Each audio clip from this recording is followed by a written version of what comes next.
Assalamu alaikum. This is me, your host Ashar Ahmed, with your favorite and the most awaited program from the campus, from the studios of FM 93 Radio Pakistan, Karachi.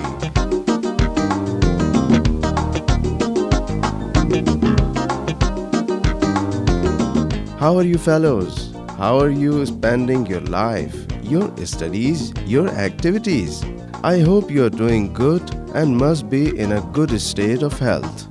But you must be having a hard time dealing with the scorching sun and must be recalling the chilly wintry weather.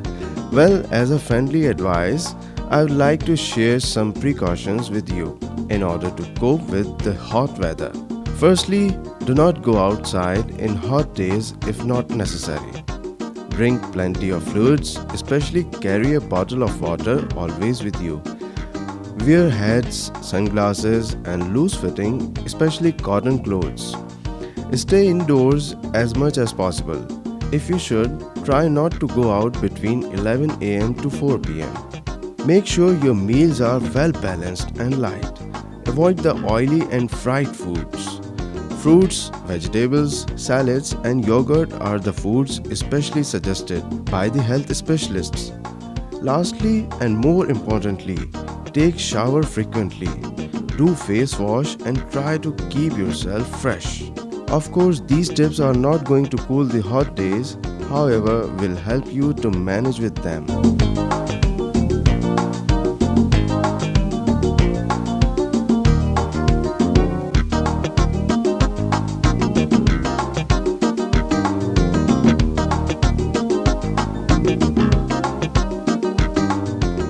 Now, listen to this segment, Poet Diaries, which is being presented by Mariam Siddiqui.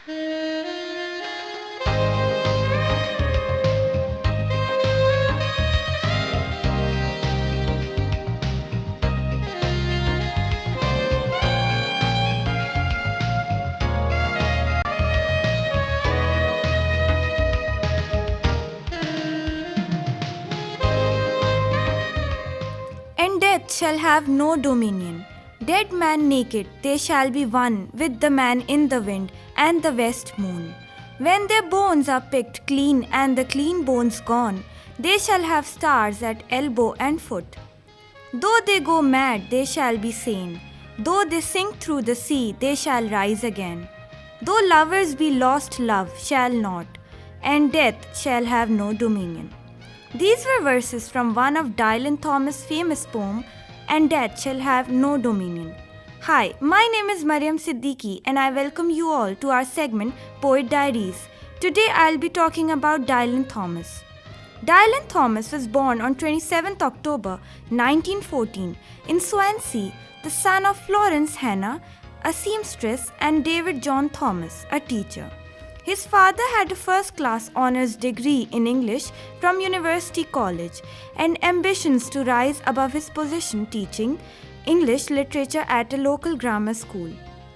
Thomas had one sibling, Nancy, who was 9 years older than him.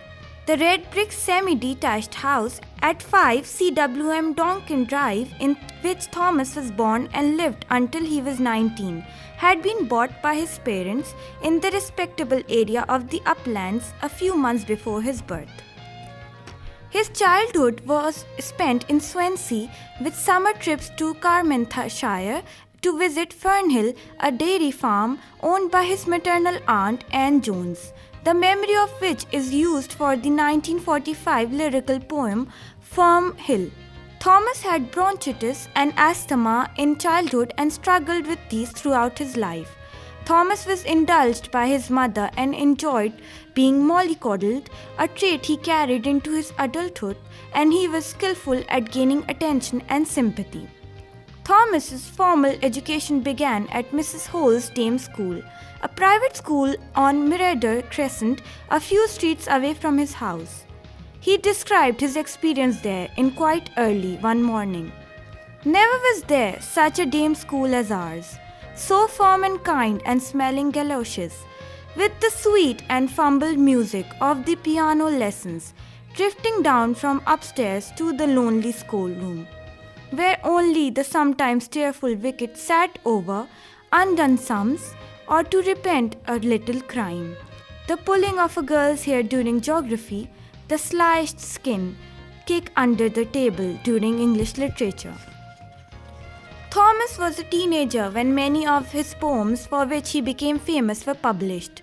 And death shall have no dominion, before I knocked, and the force that through the green fuse drives the flower. And death shall have no dominion appeared in the New English Weekly in May 1933. When light breaks, there was no sun shines, appeared in The Listener in 1934. It caught the attention of three senior figures in literary London, T.S. Eliot, Geoffrey Gregson, and Stephen Spender. They contacted Thomas, and his first poetry volume, 18 Poems, was published in December 1934. 18 Poems was noted for its visionary qualities, which led to critic Desmond Hawkins writing that work was the sort of a bomb that burst no more than once in 3 years. The volume was critically acclaimed and won a contest run by the Sunday Referee, netting him new admirers from the London poetry world, including Edith Sitwell and Edwin Moore.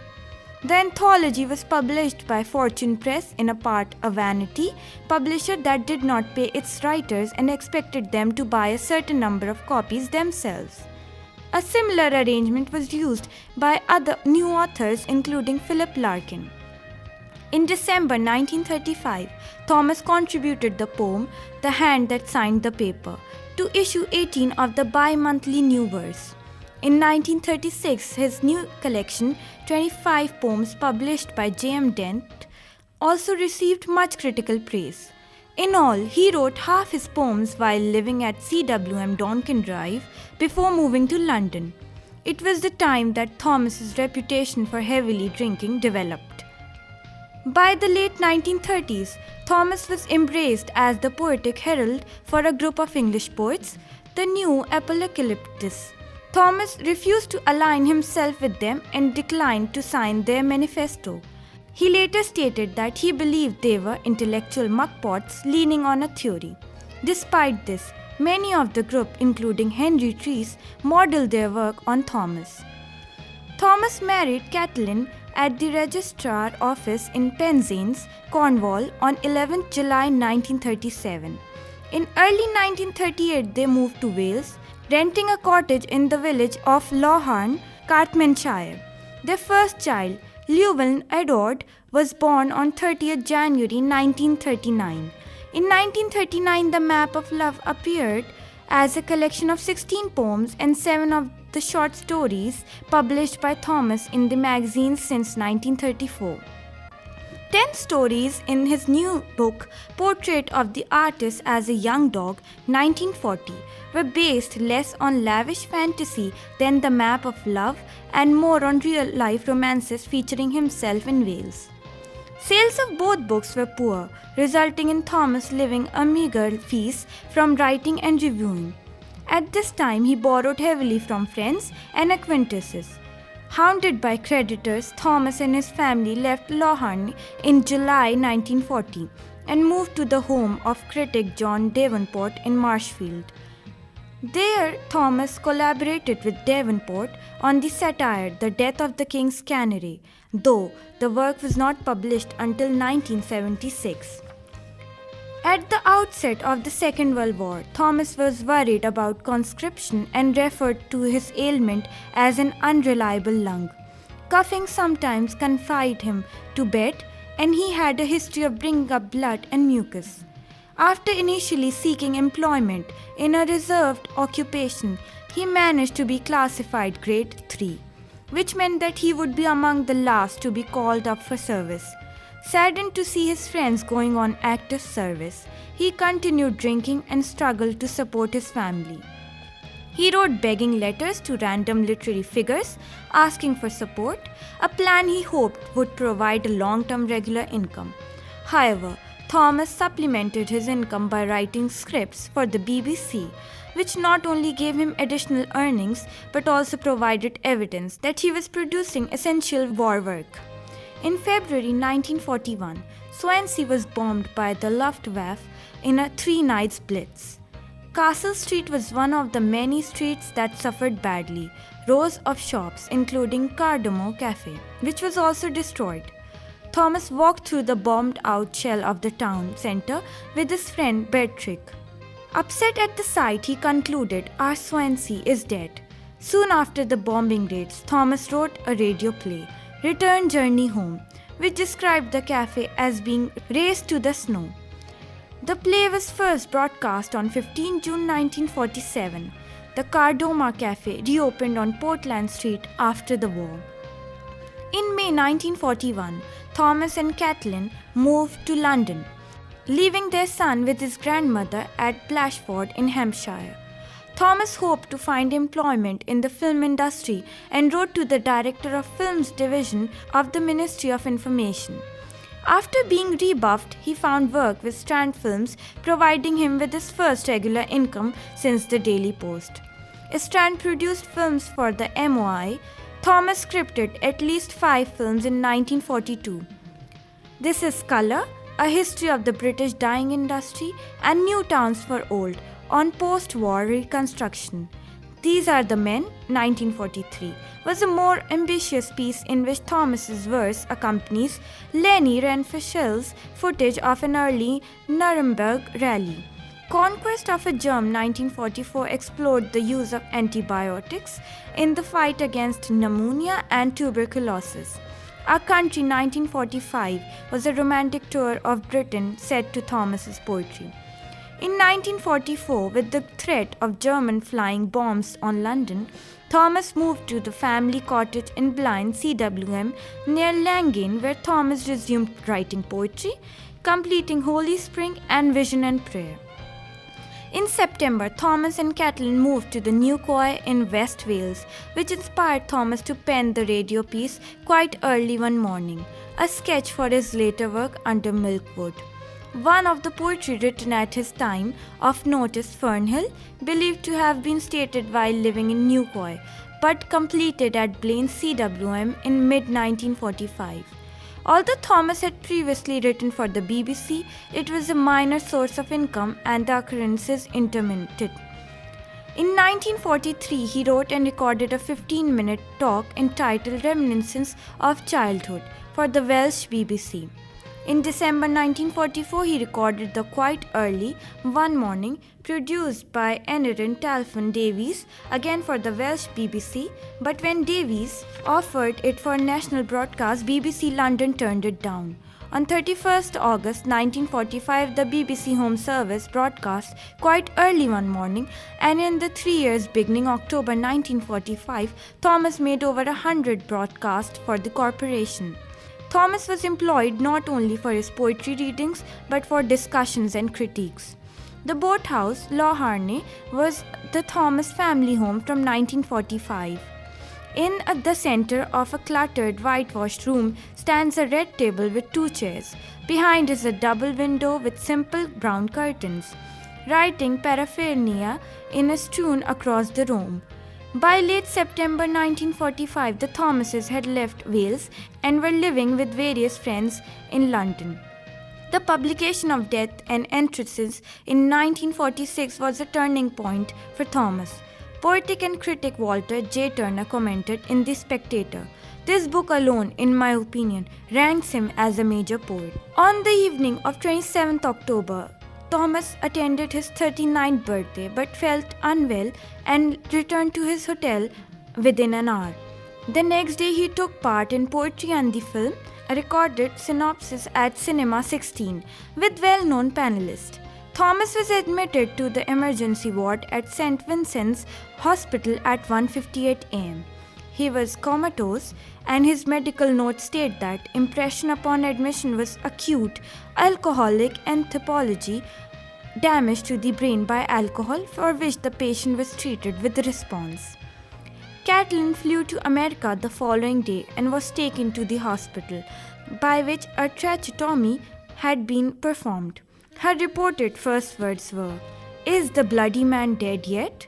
She was allowed to see Thomas only for 40 minutes in the morning. Thomas died at noon on 9th November, still in a coma. A post-mortem gave the primary cause of death as pneumonia, with pressure on the brain and a fatty liver as contributing factors. Following his death, Thomas's body was brought back to Wales for burial in the village churchyard at Lougharney. Thomas's funeral took place at St. Martin's Church on 24th November. Thomas's coffin was carried by 6 friends from the village. His widow Kathleen died in 1994 and was buried along his side. Thomas's father died on 16 December 1952 and his mother Florence in August 1958. Thomas's eldest son Lewin died in 2000, his daughter Arvani in 2009 and his youngest son Colm in 2012. Thank you.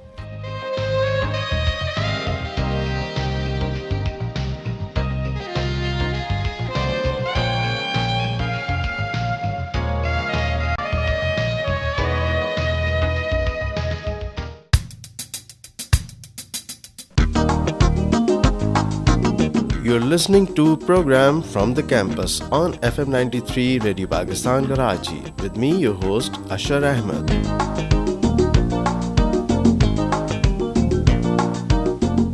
Dear friends, now let's make the most of our time. And you want to know how? Listen to this.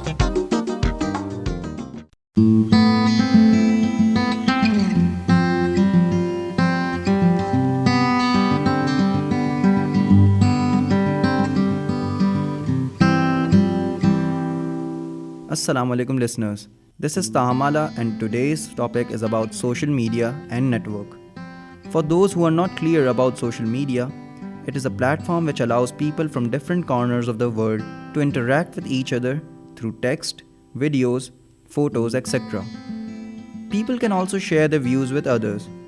Basically, this platform wanted people to get social with each other, but now things are not going the way it meant to be. People are getting addicted to social media. Spending too much time using Facebook, Twitter, and other forms of social media, so much so that it interferes with other aspects of daily life, is called social networking addiction. There's still no official medical recognition of social networking addiction as a disease or disorder.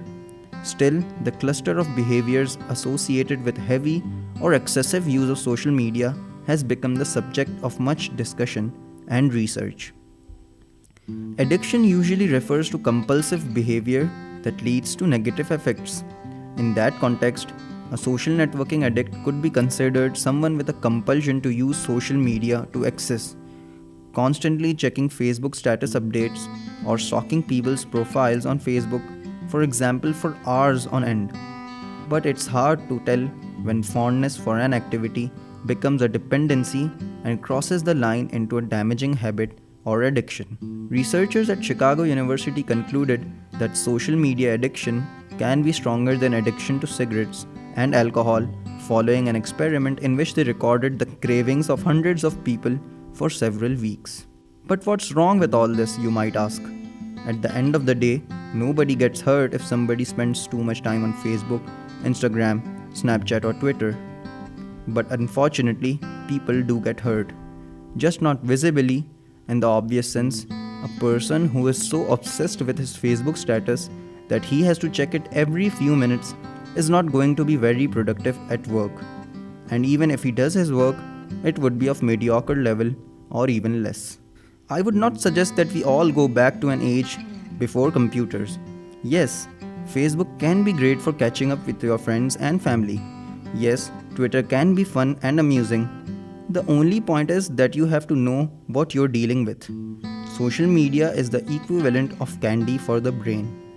It's good to get a sugar rush once in a while, but if you do nothing but live on chocolate frosted donuts, you're not going to be too healthy. Thank you.